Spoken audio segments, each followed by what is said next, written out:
Donc bonjour, bienvenue sur Vigie Eco. On retrouve Maxime sur sa chaîne et on va commenter un peu l'actualité. Bonjour Joris, Vigie Eco, oui, je suis présent aussi sur la chaîne du Revenu dont je suis devenu le chroniqueur. Et vous, vous dirigez la maïeutique, hein, et en fait nous mettons en réseau tout ça, hein. Et Vigie Eco, c'est le nom de ma société, qui est une société de vigie, éco, qu'est-ce qui va se passer et comment protéger votre argent. Voilà, c'est le... Oui, alors on va parler des événements dans le Golfe arabo-persique et ses conséquences. Leurs conséquences, c'est un événement dont on ne mesure pas encore toute la portée, mais qui potentiellement peut avoir des conséquences très lourdes. Je vous propose trois parties, le diagnostic, les scénarios, et à la fin, on parlera peut-être des solutions et des adaptations. D'accord, Ça vous va? très bien. Par rapport à l'actualité, on sait qu'il y a cette crise qui est en train de se profiler, peut-être nouveau choc pétrolier, enfin, on va voir avec ce Ah que ben vous avez on y analysé. est dans le choc Oui, oui. pétrolier, hein. Et alors déjà, peut-être dans un premier temps, moi ce qui m'intéresserait, c'est peut-être votre témoignage de comment ça s'était passé, puisque vous me disiez que vous En étiez étudiant. 1974. C'est ça. Voilà. Alors, en 1974, j'avais 20 ans. Et je m'intéressais déjà, j'étais étudiant en sciences économiques, je pense que j'étais en troisième année, je m'intéressais déjà beaucoup à la conjoncture. Et j'ai ces jours-ci passé en revue les différences entre les deux crises.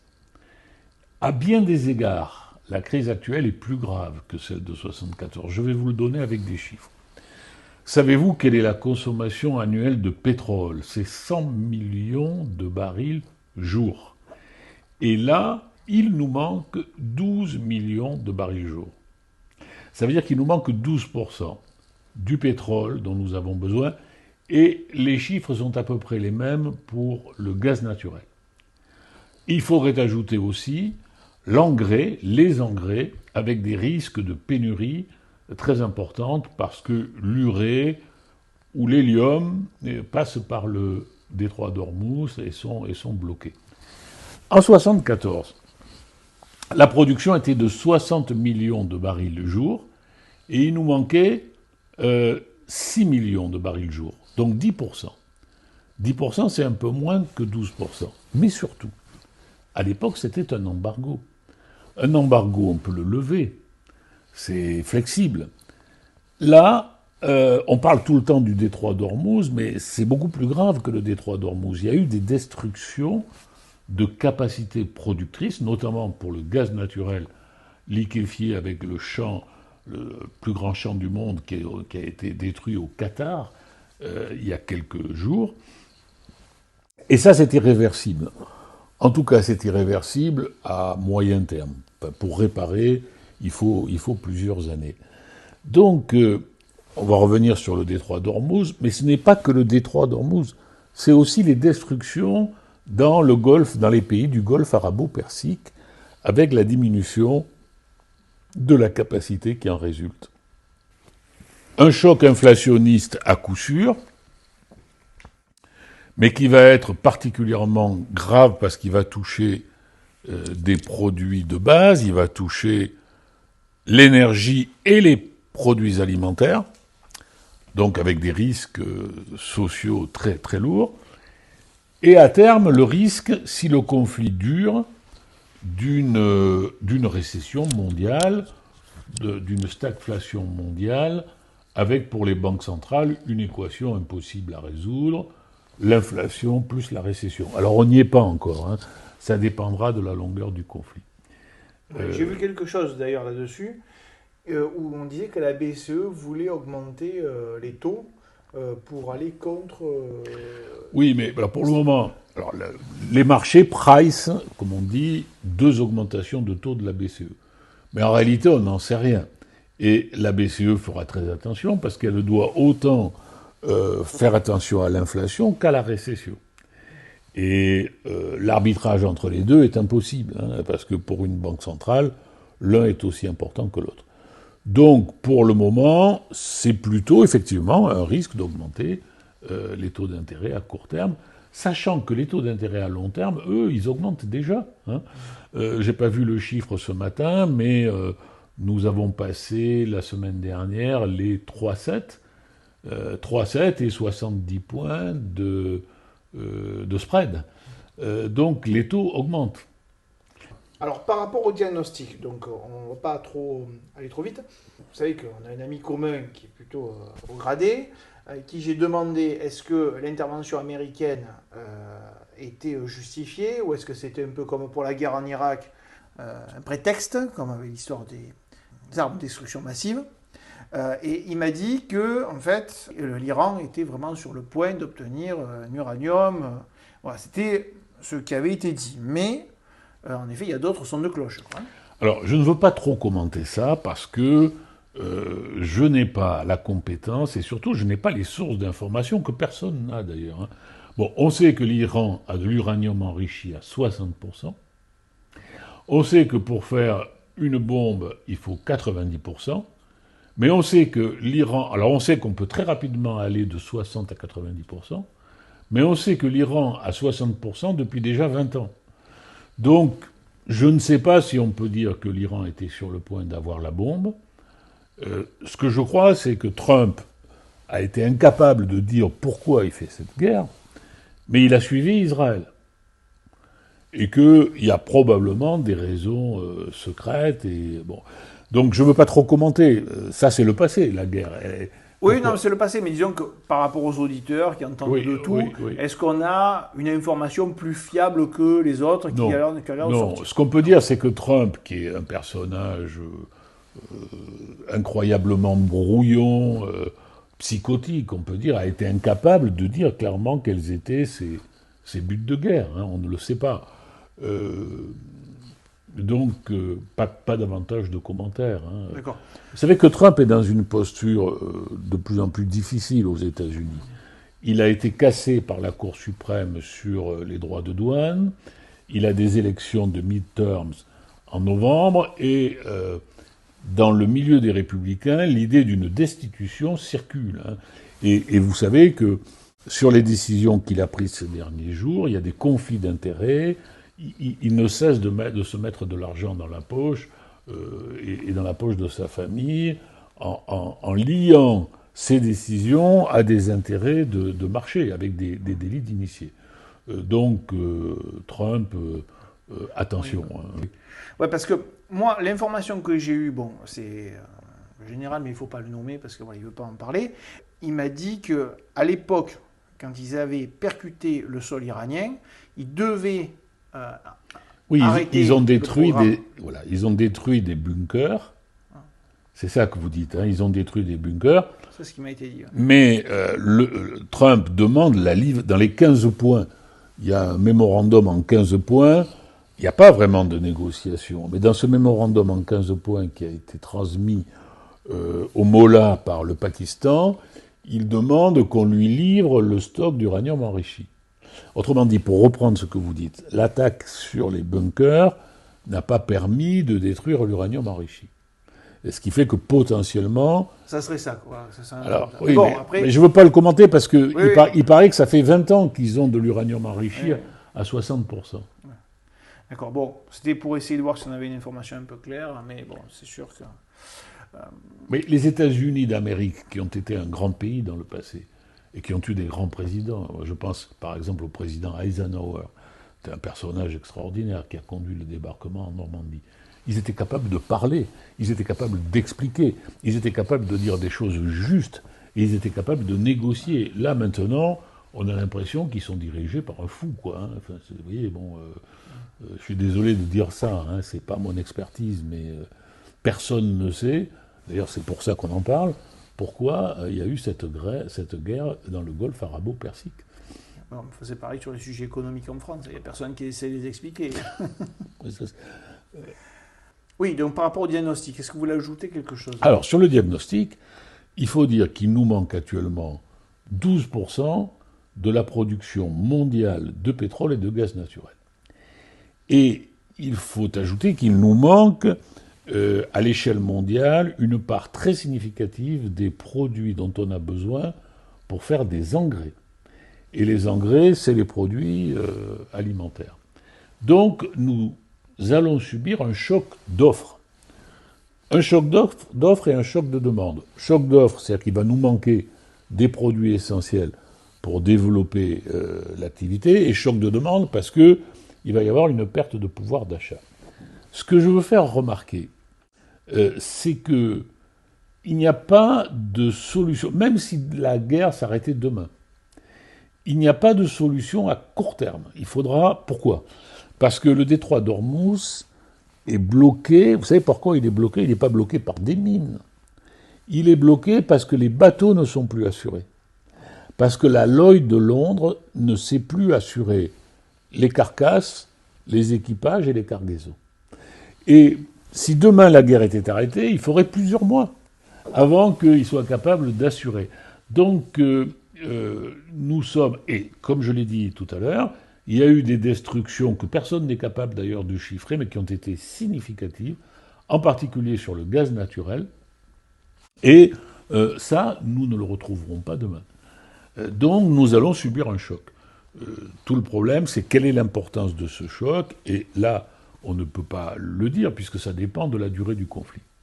Alors souvent, ce que les gens s'imaginent, c'est que le choc pétrolier, c'est juste le prix à la pompe qui augmente. Non, non, pas que ça. C'est beaucoup plus lourd que ça, parce que le pétrole est présent partout. Tout ce qui nous entoure, là, c'est du pétrole. Les canapés sur lesquels nous sommes assis, cette table, ce qu'il faut pour faire l'émission. L'énergie aussi. Oui, l'énergie, même les murs de cette maison. Enfin, le pétrole est partout. Quand je dis les murs, je pense à la peinture. Bon, le pétrole est partout, et le pétrole représente actuellement 40% de l'énergie primaire mondiale. Et le gaz naturel liquéfié aussi, très important. Bon. Donc, si les bateaux ne peuvent pas circuler dans le détroit d'Ormuz, on estime que c'est 25% environ de la production mondiale de gaz et de pétrole. Plus les engrais, on sait que pour les engrais c'est très important, ça va être très important notamment, parce que vous savez que les bateaux chinois circulent. Mais l'Inde, et hindous aussi, mais l'Inde et la Chine ont besoin d'engrais pour planter leurs récoltes, et s'ils n'ont pas ces engrais, les récoltes vont manquer et ils vont crever de faim. Voyez, donc les conséquences, le choc d'offres pour le moment, ces conséquences restent encore imprévisibles. Et si le conflit dure, alors là c'est catastrophique. Oui, c'est pas seulement on change, on prend le vélo au lieu d'aller travailler en voiture, c'est pas que le prix à la pompe, Bien c'est sûr, l'inflation générale. C'est beaucoup plus large. Alors oui, parce que ce qu'on sait, c'est que les produits alimentaires, on parle toujours du prix à la pompe, mais les produits alimentaires vont être fortement impactés. Si les produits alimentaires sont fortement impactés, alors vous pouvez avoir une nouvelle crise des gilets jaunes, mais vous aurez aussi une course à l'augmentation des salaires. Et si vous avez une course à l'augmentation des salaires, vous aurez ce que les banquiers centraux appellent une inflation de second tour. Vous avez une inflation de premier tour, une inflation de second tour. Donc, les conséquences sont plus diverses et plus profondes que ce que disent actuellement les médias. Mais est-ce que vous voyez, par exemple, un prix à la pompe qui peut augmenter encore ou pas ? Alors oui, parce que les marchés, c'est pas moi, les marchés price possiblement un prix du pétrole à $150. Possiblement. C'est-à-dire, si le conflit dure, le prix peut monter à $150. Aujourd'hui, je ne sais pas quel est le prix, mais on est nettement au-dessus de $100. En 2008, on était à $140, et j'ai revu les prix de l'époque. À la pompe, l'essence était à 1,40 €. Absolument. Alors, c'est ce qui a déclenché la crise des subprimes, qui elle-même a déclenché la plus grande crise financière de l'histoire, qui elle-même a déclenché la plus grande planche à billets de l'histoire, et qui elle-même a déclenché la plus grande augmentation du prix des actifs immobiliers et bourses de l'histoire. Tout ça, on n'en mesure pas bien les conséquences. Mais si les jeunes aujourd'hui ne peuvent pas se loger, c'est à cause de ça, indirectement. Donc vous voyez les conséquences. Nous sommes dans une société dominée par les médias où on voit ce qu'on a sous les yeux. Mais il faut voir plus loin, devant, derrière et à côté. En fait. Donc on n'a jamais une vision globale. C'est ce que j'essaye de donner, moi, comme vision à mes étudiants et à mes auditeurs. Oui. Alors, donc pour le moment, on ne sait pas. Encore une fois, ça dépendra de la longueur du conflit. Si demain, Trump nous annonce qu'il a gagné et qu'il s'en va, c'est ce que je souhaite, personnellement. Bon, évidemment, on peut toujours rêver et penser que le régime des Mollahs va tomber. C'était un peu le pari qu'ils avaient fait, que le régime des Mollahs allait tomber, mais malheureusement, il n'est pas tombé. Et les analyses montrent qu'ils ont de fortes résistances. Bon, si le conflit s'arrête demain, eh bien, nous aurons un choc d'inflation à 3% à peu près, mais au bout de quelques mois, les choses peuvent revenir dans l'ordre. C'est-à-dire on peut éviter une accélération de l'inflation, les effets de second tour, les augmentations, la spirale inflation-salaire, ça peut revenir dans l'ordre. Mais si ça dure, là, le risque, c'est un risque de stagflation et de récession mondiale. Or, il y a des risques. Alors là, finalement, nous sommes des analyseurs de risques, puisque notre but, à la fin, enfin surtout moi dans le revenu, la chaîne des épargnants, c'est de dire comment protéger son argent. Il y a déjà des indicateurs de crise financière aux États-Unis et qui sont accentués par la guerre dans le Golfe arabo-persique, mais qui existaient déjà avant. Regardez la façon dont l'or s'est écroulé la semaine dernière. Ça veut dire qu'il y a des opérateurs qui commencent à vendre sur des actifs qui ont pris une valeur trop importante, montés à des niveaux très élevés. Ils commencent à prendre leurs bénéfices et ils commencent par l'or parce que c'est l'or qui est le plus monté. Mais ils peuvent aussi prendre leurs bénéfices sur les actions, sur d'autres produits. Et il y a des informations qui remontent déjà à plusieurs semaines, avant même la guerre, qui montrent que la Réserve fédérale des États-Unis est en train de recréer de la liquidité. C'est-à-dire qu'elle est en train de faire un mini quantitative easing parce que les banques entre elles, les institutions financières se prêtent moins entre elles. Parce qu'il y a des défauts qui sont en train de se manifester sur les crédits. Donc je ne dis pas qu'on est dans une crise financière, mais je dis qu'il y a des indicateurs annonciateurs de crise financière. Une question qui me vient là. Quand Trump a fait des annonces en disant que la guerre à un moment n'allait pas durer, ça a modifié de suite le cours de certaines bourses. Et on dit qu'il en a profité d'ailleurs. Voilà, alors est-ce que c'est vrai? Bon, on sait que quand il fait ce genre d'annonce, il sait très bien qu'il va y avoir une action sur la bourse, bien évidemment, qu'il va y avoir une réaction. Mais est-ce que... parce qu'après, il a fait une annonce contraire, je crois. J'ai pas trop suivi, mais est-ce que... Pourquoi il fait ce genre d'annonce? Pour vraiment profiter? Par rapport à quoi? Alors, on sait que Trump n'a aucune déontologie. Trump s'enrichit tout en gouvernant. Bon, il a le souci, quand même, de calmer les inquiétudes des marchés, parce qu'il comprend bien que ça pourrait avoir des conséquences très graves. Donc il a fait ces annonces, alors peut-être pour s'enrichir, mais j'ai pas les preuves, mais il les a fait pour essayer de calmer les marchés et de calmer le jeu, quoi. Parce que vous avez, encore une fois, des marchés qui price le pétrole à $150. Si vous avez un pétrole à $150, vous rentrez en récession mondiale, il n'y a aucun doute. N'oublions pas que nous sommes à des niveaux d'endettement sans précédent dans l'histoire. 3 chiffres que vous connaissez déjà. Crise des subprimes, qui est mal nommée d'ailleurs, parce que c'est crise financière. En fait, les subprimes, c'est l'allumette qui a mis le feu à la forêt. On était à 2 années d'endettement sur PIB. Crise sanitaire, on était à 2 années et demie. Maintenant, on est à 3. Donc, si on rentre en récession à ces niveaux-là, les conséquences sont imprévisibles. D'accord. Génial. Les solutions, on parle des solutions. Non, les solutions. Alors, les solutions. moi, mon objectif est modeste, c'est de conseiller les épargnants. Ouais. Alors attendez, parce que Oui. pour les solutions, je voulais des solutions au niveau de l'État. Oui. Parce que moi j'ai entendu dire que les banques centrales pouvaient monter pour les taux pour essayer de contrer l'inflation, mais ce n'était pas forcément une bonne idée, tout simplement parce que monter les taux quand l'inflation n'est pas... Par la demande. Voilà, par la demande, Mais bien sûr. Ça pose problème. Mais vous avez absolument raison. Nous allons avoir un choc d'offres. Donc un choc d'offres, c'est des pénuries. J'ai parlé des engrais, de l'agriculture. Et le choc d'offres, de monter les taux d'intérêt, ça ne le résout pas.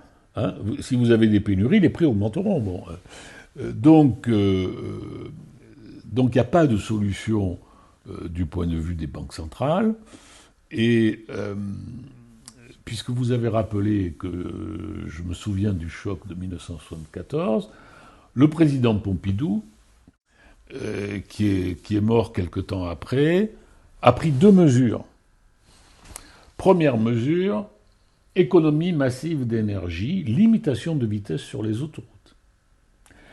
Et sachez que si on réduisait la vitesse de 10%, on économiserait l'énergie de 20%. C'est-à-dire qu'on aurait besoin de 20% de pétrole en moins. 20% de moins de pétrole ou de gaz. Donc, mesure d'économie d'énergie. Et deuxièmement, Pierre Messmer a lancé la construction des grandes centrales nucléaires dont nous bénéficions toujours aujourd'hui. Et malheureusement, les hommes et les femmes qui nous ont gouvernés... on va refaire l'histoire là-dessus. Oui, enfin, n'ont pas approfondi cet atout puisqu'ils ont massacré le nucléaire de la 4e génération. Bon, alors maintenant, on a complètement changé, heureusement. Madame Merkel a fait beaucoup de mal, la Commission européenne aussi, et ceux qui nous ont dirigés, tous, hein, aussi. Bon, maintenant, heureusement, on a fait le virage complet. Et, les Allemands, ils reviennent là-dessus ou pas ? Ah oui, les Allemands reviennent, tout le monde... Enfin, les Allemands reviennent. Même les écologistes allemands s'interrogent sur la nécessité de... Madame von der Leyen a dit qu'il fallait relancer le nucléaire. Bon, oui, enfin, elle a dit le contraire quelques années auparavant. Alors, la petite bonne nouvelle quand même, c'est que nous sommes dans une situation plus favorable qu'en 2022, après le choc de l'invasion de l'Ukraine. Parce que, à l'époque, je ne sais pas si vous vous en souvenez, nos centrales avaient des besoins de maintenance qu'on avait du mal à résoudre, et on nous disait, attention, bon, là, nos centrales sont en bon état, alors on attend pour 2038 les 6 nouvelles qui ont été prévues, mais merci au président Pompidou hein, et à Pierre Messmer, parce que ce sont eux qui ont fait ça, nous sommes largement autonomes en électricité, puisque notre électricité dépend du nucléaire. Non, mais c'est sûr que sur le nucléaire, bon, on va pas remettre le truc sur le tapis. Non, mais il faut quand même le dire. Oui. Bon, on dit actuellement Lionel Jospin a été un grand Premier ministre. Bon, c'était un homme d'une grande intégrité, probité, mais Dominique Voynet, ça a été catastrophique. C'est-à-dire que la 4e génération du nucléaire, vous savez qu'elle permet d'économiser l'uranium 30 à 40%, donc c'est comme si on multipliait les réserves d'uranium, et de recycler en carburant les déchets. Donc, la 4e génération, dans le nucléaire, il faut être les champions. Il n'y a pas de place pour la médiocrité. Champion de la sécurité, champion de la conception, champion de la main-d'œuvre, des ingénieurs, etc. Mais on avait, et c'est ce qu'avaient fait, les décisions qu'avaient prises les présidents Chirac, Sarkozy et les premiers ministres Juppé et Rocard. Juppé et Rocard étaient chargés du financement. On avait un plan de nucléaire de la 4e génération qui s'appelait Astrid, et Madame Borne, ministre de l'Industrie, l'a arrêté. Et elle l'a arrêté sur ordre de Macron. Alors, entre-temps, Macron a complètement changé d'avis, mais alors là, je suis en 2019. C'est une énorme erreur. Oui, c'est une énorme erreur parce que le progrès scientifique, les chercheurs, les ingénieurs, c'est pas, on claque pas des doigts du jour au lendemain pour refaire tout ça, quoi. Exactement. C'est-à-dire qu'en fait, dans le nucléaire, il faut voir loin, il faut voir grand, il faut voir haut. Bon, le général de Gaulle a lancé l'industrie nucléaire. Pompidou, Mesmer l'ont porté à très haut niveau. Tous ceux qui ont suivi en ont profité, sauf que ils ont cassé, ils ont essayé de casser la maison. Vous voyez, bon. Après, bon, enfin, moi j'ai regardé un peu quelques reportages. C'est vrai que quand on voit les Allemands qui ont pris peur, parce qu'attention, Tchernobyl, c'est très proche de l'Allemagne, hein, c'est vraiment pas loin. Hein, Oui. c'est comme si nous, on va dire qu'on est dans le sud, à Paris, ça met la même distance, Oui, et oui. le réacteur qui a sauté, quoi. Et, Oui, mais excusez-moi, et Tchernobyl, c'est pas du tout le même mode de. C'est pas le même non, mais ça mode. fait peur. Bon, bien D'ailleurs, ça a sûr. effrayé. Ça a Et effrayé. les Allemands, on leur avait distribué les pastilles Oui, d'iode oui, oui, que la oui. population devait prendre si jamais, quand le nuage passait. Donc, ce que je veux dire, c'est qu'ils ont été plus touchés au profond d'eux que peut-être nous. Oui, Ou que oui, mais alors on retrouve votre théorie sur les instincts. C'est-à-dire, au lieu de s'adresser à la raison et d'expliquer. Alors, moi, je suis pas un spécialiste du nucléaire, mais j'ai écouté les conférences de Jean-Marc Jancovici, professeur à l'école des mines. C'est pas la même technique de nucléaire, Tchernobyl, que ce que nous faisons. Ça n'a rien à voir. Donc, premièrement, et ensuite, il y a eu le deuxième accident Fukuyama, mais Fukuyama, c'est pas un accident nucléaire, c'est un tsunami sur une centrale nucléaire. Ça veut dire que c'est une centrale nucléaire qui n'avait pas été placée au bon endroit. Bon, mais au lieu de s'adresser à la raison, eh bien, on s'adresse aux instincts. à la peur. La peur, voilà, ouais, exactement. Alors, il y a quelqu'un à qui j'en veux beaucoup, parce que c'est quand même un professeur de physique, quelqu'un de très bon niveau, Madame Merkel, n'a pas fait le travail d'explication qu'elle aurait dû faire. Enfin bon, à mon avis. Hein, Ok. Les solutions, donc par rapport aux épargnants, c'est ça, vous voulez des solutions? Alors les solutions, d'abord, les solutions, c'est d'économiser l'énergie. Donc moi, si j'étais responsable de la France, je m'adresserais aux Français, je ferais appel à leur patriotisme et je décréterais une réduction de la vitesse sur les autoroutes. Voilà, on peut très bien circuler à 110 km/h, on circule très bien, on met un peu plus de temps, mais on économiserait beaucoup d'énergie.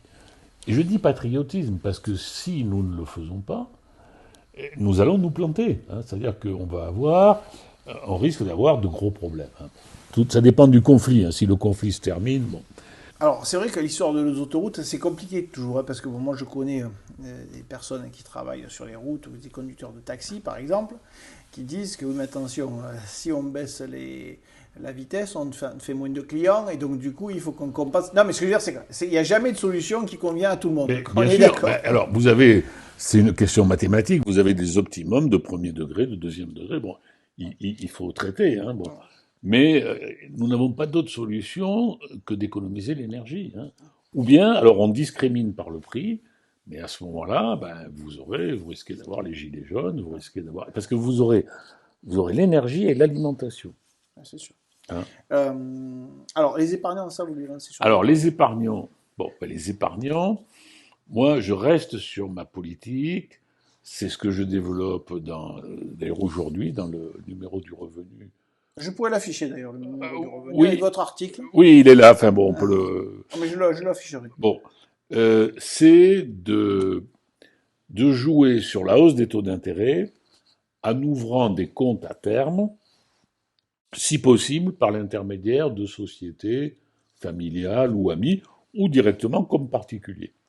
Bon, parce que vous pouvez obtenir à terme une rémunération de 2,6%, la caisse d'épargne est à 1,4%, et si à terme, alors les taux vont augmenter, et si à terme ils devaient baisser et que les banques centrales se lancent dans une nouvelle planche à billets, le contrat reste. Si vous avez un contrat à 3 ans, il reste. Donc c'est une politique de moindre mal, c'est une politique plutôt intelligente. Je dis attention à la bourse parce que les bourses, c'est une analyse qui est largement partagée, ont atteint des niveaux complètement anormaux. Il y a un économiste qui a fait le rapport entre le niveau de la bourse et le niveau du baril avant la guerre. Et il montre que le ratio entre enfin, le nombre de barils nécessaires pour acheter l'indice boursier est complètement délirant. Bon, donc on avait un pétrole trop bas et une bourse trop haute. Donc attention à la bourse, attention aux assurances vie, euh, je dirais même attention à l'or, puisqu'on a vu que l'or pouvait baisser violemment. Et donc, attention aussi à l'immobilier, parce que la reprise du marché de l'immobilier reste encore incertaine. Et donc, ma conclusion, c'est mettez votre argent en banque sur des comptes à 6 mois, à 1 an, à 3 ans. Et puis surtout, alors, investissez dans votre maison, votre famille, votre résilience. Moi, vous voyez, je pars dans l'Aveyron, bah, je vais faire des petits investissements d'aménagement de ma propriété, des biens réels. Voilà. C'est c'est pas génial ce que je dis, hein, Non. attention Il aux n'y a pas risques. de solution, on fait comme une prise de judo, là, on Oui, prend l'énergie alors c'est exactement ça. Il n'y a pas de solution idéale parce que nous rentrons dans une zone de risque très très intense sur la bourse, sur l'or et même les assurances vie. Vous vous souvenez de ce qu'on avait dit au cours des. Alors là, c'est autre chose, c'est la dette française. On sait que la dette française va. Nous aurons une crise de la dette en 2028, hein, c'est sûr, en 2028, 2029. Donc, il faut se protéger de ça. Et le seul moyen, le meilleur moyen, c'est les comptes courants d'associés dans les sociétés. Voilà. Oui, parce que même si il y a des petits malins qui voudraient acheter du baril en boursicotant, on ne peut pas le tenir plus d'un certain temps, je crois, le baril. On ne peut pas Oui, dire oui, j'achète oui. 100 barils Oui, maintenant et je le garde dans 2 ans, ça vaudra le double. Je crois qu'il faut le vendre tous les mois ou quelque chose comme ça, non? oui, oui, oui. Hein. On ne peut pas spéculer, en On ne peut fait. pas spéculer facilement là-dessus. Bon, Hein. donc, la conclusion de tout ça, c'est nous devons changer nos modes de vie, quoi. Moi, j'essaye de réfléchir à la manière de vivre plus modestement, de faire des économies. Alors, c'est pas facile, hein. Le, le- le monde tel que nous l'avons connu va changer, hein, avec des ruptures violentes. Voilà. Voilà. Et il faut que le gouvernement s'active sur le nucléaire aussi pour qu'on soit un peu Alors, le gouvernement s'active sur le nucléaire, mais ça, ils l'ont compris, ils ont fini par le comprendre. loin. Maintenant, alors, ce que je ne comprends pas, j'aimerais pouvoir en parler avec Monsieur Lecornu, on pourrait l'inviter, c'est pourquoi il ne compense pas. Je ne dis pas qu'il faut faire cadeau aux Français de l'augmentation du prix du pétrole, hein, je ne dis pas ça. Hein. C'est un signal prix, il faut en tenir compte. Mais l'enrichissement de l'État par la TVA et la taxe d'accise, TIPP, là. oui, c'est ça. Là, il devrait la compenser pour que l'État ne s'enrichisse pas. Et c'est ce qui se passe, vous avez vu, en Italie, en Espagne, au Portugal. En France, tant que ça ne crie pas, ils vont le laisser faire. Hein. Oui, mais c'est. Mais c'est une vision, je pense, à court terme, parce que, et c'est pas très intelligent, parce que ça plombe l'économie et ça peut faire perdre plus d'argent qu'autre chose. Quoi. Qu'est-ce qui plombe Eh l'économie? ben, le fait de bloquer les marchandises, de bloquer les circulations par un prix trop haut, quelque Ah oui, oui, part, oui, oui, trop oui. Oui, taxé, oui, oui, c'est oui. aussi se pénaliser. Mais oui, bien sûr. Voilà, ben, on est dans la partie descendante de la courbe de l'affaire, Voilà, où trop d'impôts tue l'impôt, c'est ça. et surtout trop d'impôts tue l'activité. Et Euh, ça, c'est mal compris, je pense, par la alors, population et par aussi. non, mais je pense que vous avez dit, sans le vouloir, la réponse. La réponse, c'est qu'ils attendent que ça crie pour pouvoir Oui, annoncer. Ouais, voilà.